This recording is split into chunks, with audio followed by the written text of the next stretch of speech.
अस्सलाम वालेकुम रहमतुल्लाहि व बरकातुहू। अज से तुहाडे नाल शेयर करन लगे रेडीमेड गोलगप्पे। यह कोई प्रमोशन वीडियो नहीं है, मैं अपने बच्चों से लैके आई सी। इसका रिजल्ट बहुत अच्छा सी तो मैं सोचा तुहाडे नाल शेयर करा। जी गोलगप्पे ने पानी दे अंदर इंकलूडिड होंदा है। यह खुश्क गोलगप्पे ने, इस तरह गोलगप्पे आंदे ने, अंदर पानी होंदा है।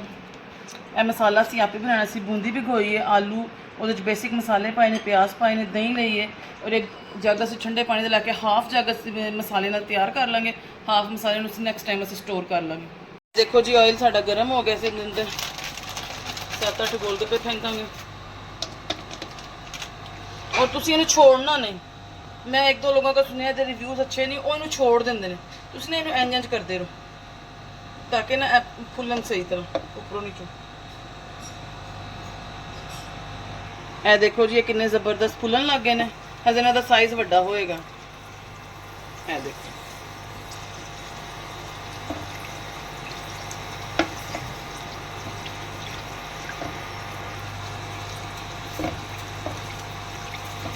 ए देखो आहिस्ता आहिस्ता वड्डे हो रहे हैं, हजे मजीद वड्डे होने सही बाजार के गोलगप्पे में।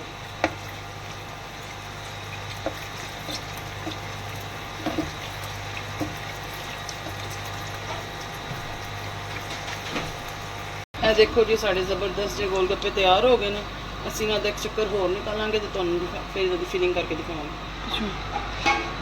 ये देखो जी नैक्सट चक्कर असीं डालिया इहदे च ऑयल, क्योंकि पहले तो गर्म सी, इस वास्ते जल्दी बन जाएंगे। बस तुसीं इहनूं इंज चलाते रहना ताकि दोनों साइडों तो पक जाए। अगर तुसीं चलाओगे नहीं तो सही तरह फुलणगे नहीं। देखो कितने जबरदस्त बने। साइज़ उन्हां तो ज़्यादा डबल हुए हैं क्योंकि ये ऑयल ज़्यादा गर्म सी। ये देखो जी बिल्कुल बाजार जैसे ज़बरदस्त गोलगप्पे साढ़े रेडी हो गए और बिल्कुल खस्ता भी बाजार अंगर ही होंगे।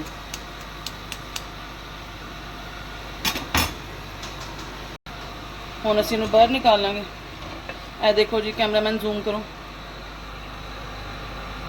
कितने ज़बरदस्त बने।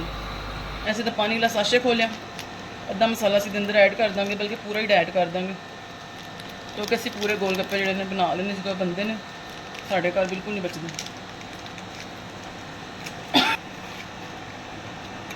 जी सारा पानी तैयार हो गया।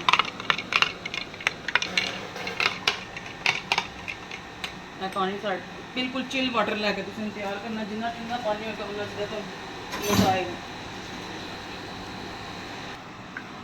जी। पानी असीं तैयार कर लेना। साढ़ा देखो एक गोलगप्पा इन्हूं असीं इस तरह करांगे, तोड़ांगे और मसाले के अंदर फिल कर देंगे।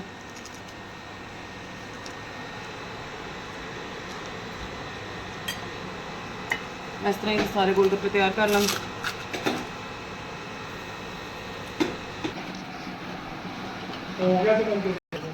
हुण असीं इहदे उत्ते दही पावांगे।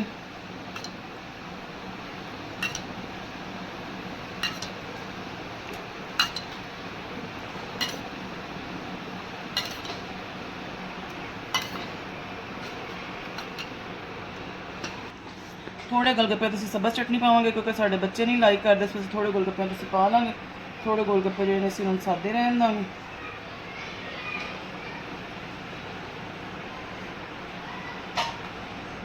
लो जी साढ़े गोलगप्पे हो गए रेडी। कुछ गोलगप्पे असीं सादे रहन देंगे।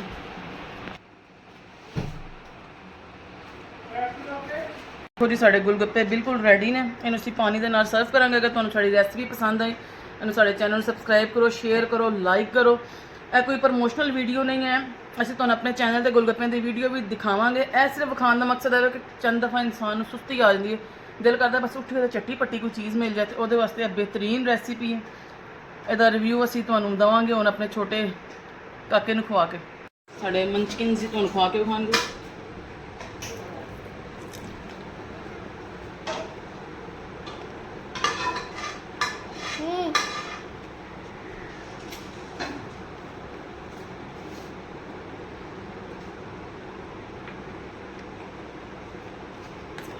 हाँ जी जो थोड़ा बाकी का मसाला बचेगा, थोड़े बहुत गोलगप्पे बच जान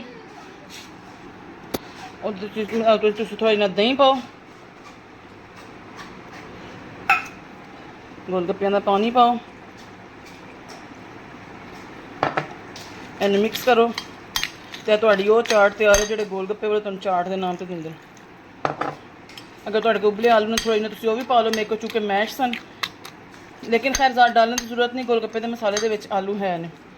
ए लो जी साड़ी चाट भी तैयार है और साड़ी फाइनल लुक भी तुहाडे सामने है। मिलने तो नैक्सट वीडियो दे विच। अस्सलाम वालेकुम रहमतुल्लाहि बरकातहू।